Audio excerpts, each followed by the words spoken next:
तो स्वागत करते हैं आप सभी लोगों का क्रैश कोर्स के एक और धमाकेदार सीरीज में। तो इस सीरीज में हम लोग बात करने वाले हैं class 10th history chapter number 2 समाजवाद और साम्यवाद का। ठीक है, तो आइए शुरू करते हैं।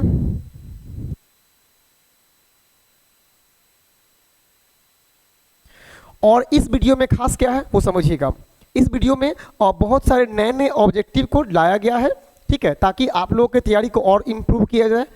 अभी देखा गया है विगत वर्षों में जो भी एग्जाम कंडक्ट किया गया है बाबू, उसमें बहुत सारे नए नए क्वेश्चन को ऐड किया गया है। अब पहले वाला बात नहीं रहा कि हम लोग प्रीवियस ईयर पढ़ें और हम जाके एग्जाम दें और हम लोग 100% स्कोरिंग कर लें। ठीक है, अच्छा स्कोरिंग करने के लिए आप लोग को अच्छे से पढ़ना पड़ेगा और नए नए क्वेश्चन को भी देखना पड़ेगा। ठीक है, तो आपका क्वेश्चन बैंक और ऑब्जेक्टिव सब काम नहीं चलने वाला है। ठीक है, अब न्यू क्वेश्चन का समय है। ठीक है, तो इसमें बहुत सारे नए क्वेश्चन को हम ऐड किए हैं, तो कंफ्यूज नहीं करेंगे, घबराएंगे नहीं। और हाँ, एक और बात, यहाँ पे चैप्टर नंबर 1 लिखा गया है, तो इससे आप कंफ्यूज नहीं करेंगे। ठीक है, बाकी सब में ठीक है, इसमें चैप्टर नंबर 1 लिखा गया है, हालांकि यहाँ पे चैप्टर नंबर 2 होना चाहिए था। ठीक है, बाकी क्वेश्चन वगैरह सब ठीक है, बस इसका जो यहाँ पे हेडिंग है, हेडिंग में चैप्टर नंबर 1 है। ठीक है, और बाकी आप अच्छे पूरे वीडियो को अच्छे से देखिए। अगर कहीं कोई प्रॉब्लम हो तो आप कमेंट कर सकते हैं, कोई दिक्कत नहीं है। ठीक है, तो आइए हम क्वेश्चन को शुरू करते हैं। और शुरू करने से पहले की इंस्ट्रक्शन कि आप अच्छे से इसको देखिए और जहाँ प्रॉब्लम हो, जहाँ नए नए क्वेश्चन लगे, उसको आप नोट कर लीजिए या स्क्रीनशॉट कर लीजिए और उसको आप अच्छे से याद कर लीजिए। ठीक है, क्योंकि जो क्वेश्चन इसमें लाए हैं कुछ नए क्वेश्चन को, वो ना आपकी बुक में है और ना ही ऑब्जेक्टिव में है। बुक में इन द सेंस की ऑब्जेक्टिव टाइप का जो बनाया होता है वस्तुनिष्ठ प्रश्न, उसमें नहीं मिलेगा आपको। हम लोग तो केवल वही ना करते हैं जी, वस्तुनिष्ठ पढ़ लिए और मेरा काम खत्म हो गया, लेकिन ऐसा नहीं है। बहुत सारा क्वेश्चन जो विगत वर्षों में देखा गया है कि अलग अलग से मतलब कि उसको छोड़ के ही पूछा जाता है। ठीक है, इसीलिए इसमें नए क्वेश्चन को हम ऐड किए हैं। और बाकी जब हम सीरीज शुरू करेंगे, ब्रह्मास्त्र सीरीज शुरू करेंगे, चाहे जो भी सीरीज हो, ठीक है, जिसमें कि हम लोग कंटिन्यू वे में पूरे चैप्टर का मतलब सोशल साइंस के जितने चैप्टर्स हैं, ठीक है, सभी का फिर से हम अच्छे से रिवीजन 1 बाय 1 करके तो नहीं, लेकिन मॉडल वाइज करवाएंगे, तो बहुत मजा आने वाला है। और आपकी तैयारी को बूस्टअप करने के लिए जुड़े रहे हमसे। और आइए शुरू करते हैं। फर्स्ट क्वेश्चन है वॉर एंड पीस, यानी युद्ध और शांति। क्या बोला गया बाबू? युद्ध और शांति। इसके लेखक कौन है? तो युद्ध और शांति के लेखक हैं टॉल्स्टॉय। ध्यान रखेंगे, इनका पूरा नाम है लियो टॉल्स्टॉय। ठीक है, कंफ्यूज नहीं करेंगे, हम एक एक पॉइंट पे बात करने वाले हैं। और हाँ, वीडियो बहुत छोटा होने वाला है और फटाफट टू दी पॉइंट बात करने वाले हैं। ठीक है, टू दी पॉइंट, कुछ भी नो बकवास, टू दी पॉइंट बात करेंगे। आप वीडियो देखिए तो बहुत मतलब अच्छा लगेगा।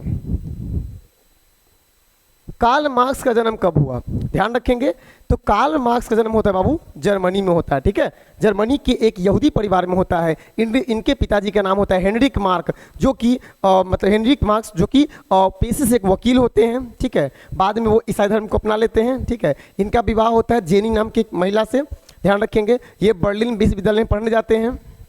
उसके बाद 1867 में कार्ल मार्क्स और फ्रेडरिक एंगल्स, दो दोस्त होते हैं दोनों, ठीक है, मिलके दास कैपिटल, जिसको हम समाजवादियों का बाइबल कहते हैं, ठीक है, उसका रचना करते हैं। तो बेसिक पॉइंट है, हम चर्चा भी करते रहेंगे बीच बीच में और आप बिल्कुल ध्यान में रखे रहेंगे। ठीक है, आइए आगे समझते हैं। अगला क्वेश्चन क्या है अपना?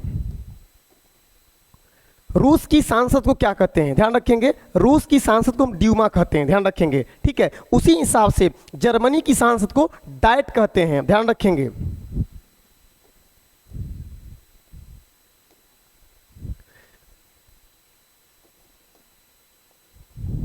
खूनी रविवार किस तिथि को हुआ था?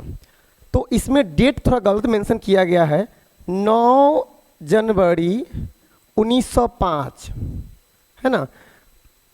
रूस की जनता, रूस के हार के बाद रूस की जनता रूस के जार मतलब जार के महल की ओर, जार इन द सेंस रूस के राजा को हम लोग जार बोलते हैं। जार का मतलब बर्तन में समझिएगा। ठीक है, रूस के राजा को बोला जाता है जार, सम्राट को जार। जार के महल की ओर रोटी की मांग करते हुए, सेंट पीटर्सबर्ग की महल की ओर रोटी की मांग करते हुए बढ़ते जा रहे थे। ठीक है, तो उन निहत्थे लोगों पर रूस की जो मतलब जार के जो सैनिक थे वो गोलियां बरसवा दिए, चलवा दिए, गोली चला दी, जिससे बहुत सारे लोग मारे गए। और ये तिथि जो था वो इतवार था, यानी कि रविवार था, यानी संडे था। इसीलिए इसको बोलते हैं खूनी रविवार, चाहे खूनी संडे ऐसे बोल सकते हैं, ऐसा कोई प्रॉब्लम नहीं है। ठीक है, तो ध्यान रखेंगे, इसमें चारों ऑप्शन थोड़ा सा मिस हो गया होगा, गलती हो गया होगा, हो सकता है, क्यों नहीं हो सकता है, गलती हम नहीं करेंगे तो आप करेंगे, है ना। ऐसा नहीं है, देखिए ध्यान रखेंगे। आइए, सोवियत संघ का विघटन किस वर्ष हुआ? ध्यान रखेंगे, सोवियत संघ का विघटन जो है 1991 में हुआ, यूएसएसआर, ठीक है। पहले लगभग इसमें 28 देश थे, बाद में चल के 15 ही बच गए हैं लगभग, ठीक है। लेकिन आप समझें कि बहुत बड़ा देश था, विघटित मतलब टूट टूट के अब केवल 15 बच गए हैं, ठीक है। प्रथम इंटरनेशनल की स्थापना कहाँ हुई? ध्यान रखेंगे, प्रथम इंटरनेशनल की स्थापना लंदन में हुई थी। आप इस बात का ध्यान रखेंगे खास तौर पे।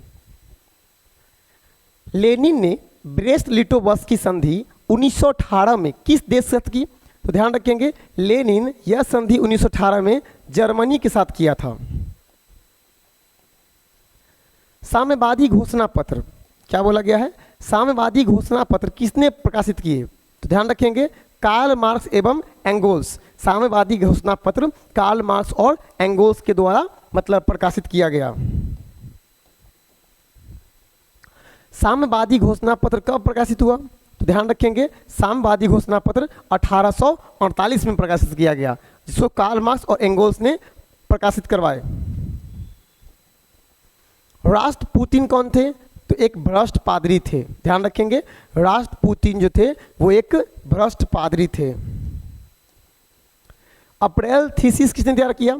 तो अप्रैल थीसिस जो है लेनिन ने तैयार किया। ध्यान रखेंगे, अप्रैल थीसिस को लेनिन के द्वारा तैयार किया गया था। रूस का पहला समाजवादी कौन थे? तो प्लेखानोव। ध्यान रखेंगे, रूस का पहला समाजवादी प्लेखानोव थे। इस बात का ध्यान रखेंगे आप लोग। चलिए अगला क्वेश्चन देखते हैं अपना क्या है। लाल सेना का गठन ट्रॉट्स्की, ध्यान रखेंगे, लाल सेना गठन जो है ट्रॉट्स्की के द्वारा किया गया था। निहिलिस्ट आंदोलन कहाँ शुरू हुआ था? ध्यान रखेंगे, निहिलिस्ट आंदोलन रूस में शुरू हुआ था। लोग ध्यान रखेंगे।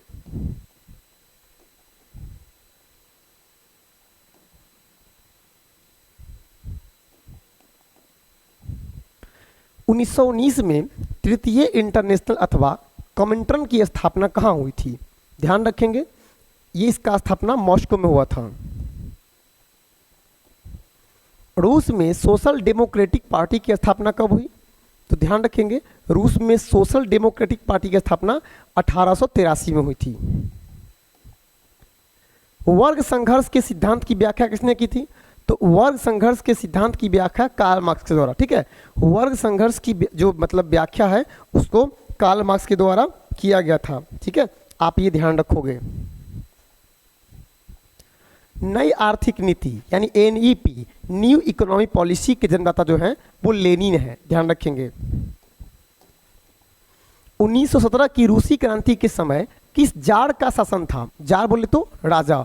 तो ध्यान रखेंगे, उस समय निकोलस द्वितीय का शासन था। फ्रांसीसी समाजवाद के विकास का जन्मदाता किसे बोला जाता है? तो सेंट साइमन को, है ना। फ्रांसीसी समाजवाद के जो विकास है उसके जन्मदाता सेंट साइमन को बोला जाता है। आप ध्यान रखोगे। आप ब्रेस्ट लिटोवस्की की संधि किस देशों के बीच हुआ? तो रूस और जर्मनी, है ना। रूस और जर्मनी के बीच में संधि हुआ था। रूस में कृषि दास प्रथा का अंत कब हुआ? तो 1861 में हुआ था। ये सवाल एक बार 2017 में पूछा हुआ सवाल है ये, ठीक है। कॉमिंटर्न की स्थापना का उद्देश्य क्या था? तो बाबू इसका उद्देश्य था साम्यवाद का प्रचार करना। इसका मुख्य उद्देश्य यही था कि साम्यवाद शासन का प्रचार करना। काम के अधिकार को संवैधानिक अधिकार का रूप सबसे पहले कहाँ मिला था? तो सोवियत संघ में, ठीक है। काम के अधिकार को संवैधानिक अधिकार का जो मतलब ये अधिकार है वो मिला सोवियत संघ में सबसे पहले। प्रथम अंतर्राष्ट्रीय संघ यानी प्रथम इंटरनेशनल की स्थापना कब हुआ? तो आप ध्यान रखेंगे कि प्रथम इंटरनेशनल की स्थापना 1864 में हुआ। चेका क्या था? तो मेरे बाबू चेका एक विशेष पुलिस दास्ता था। दास कैपिटल किसी रचना है? तो कार्ल मार्क्स और एंगल्स की, और यह आया था बाबू आपका 1867 में, और इसको बोलते हैं समाजवादियों का बाइबल, ठीक है। इसको बोलते हैं समाजवादियों का बाइबल। इस बात का खास ख्याल रखोगे आप लोग, ठीक है। इसे बुलाता है समाजवादियों का बाइबल। अगर आपसे है ना पूछ ले कि बाबू समाजवादियों का बाइबल किसको बोलते हैं तो आप बोल दोगे दास कैपिटल को, ठीक है। रूस में कृषक दास प्रथा का अंत जो हुआ 1861 में ही हो गया था।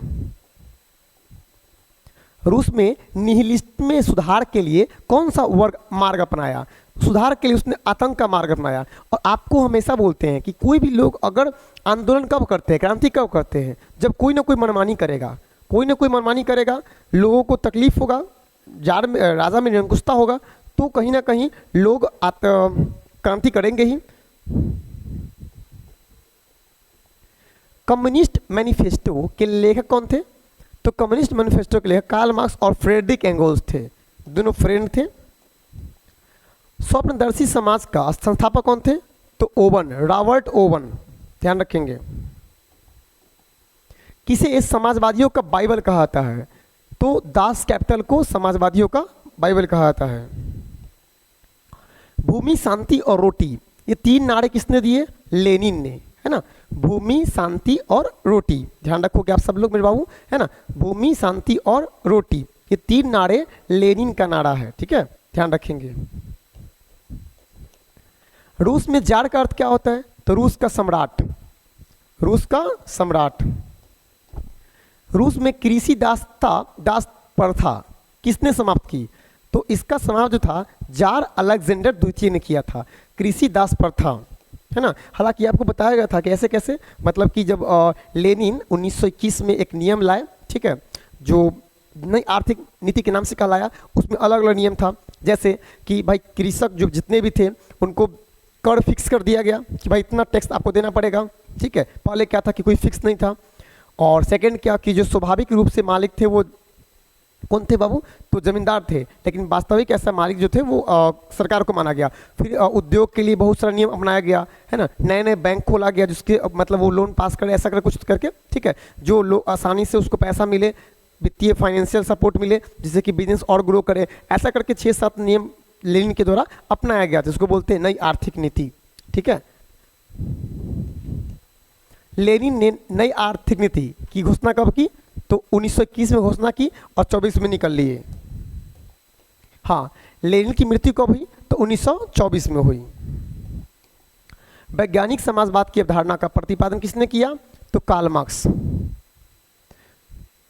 वैज्ञानिक समाजवाद, ठीक है। यूरोपियन समाजवादी कौन नहीं थे?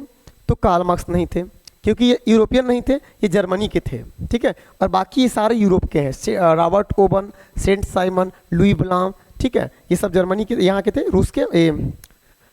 इंग्लैंड में समाजवाद का जन्मदाता किसे माना जाता है? तो इंग्लैंड में समाजवाद का जन्मदाता जो है रॉबर्ट ओवन को माना जाता है। चलिए, तो इस तरीका से आज के चैप्टर कंप्लीट हुआ, ठीक है। वीडियो को अच्छे से देखें, बार बार पढ़ें, और आप अगर कोई प्रॉब्लम हो तो कमेंट कर सकते हैं। न्यू क्वेश्चन बहुत सारा रहा होगा तो उसको याद कर लेंगे, कंफ्यूजन नहीं पैदा करेंगे, ठीक है। मिलते हैं हम लोग अगले वीडियो में।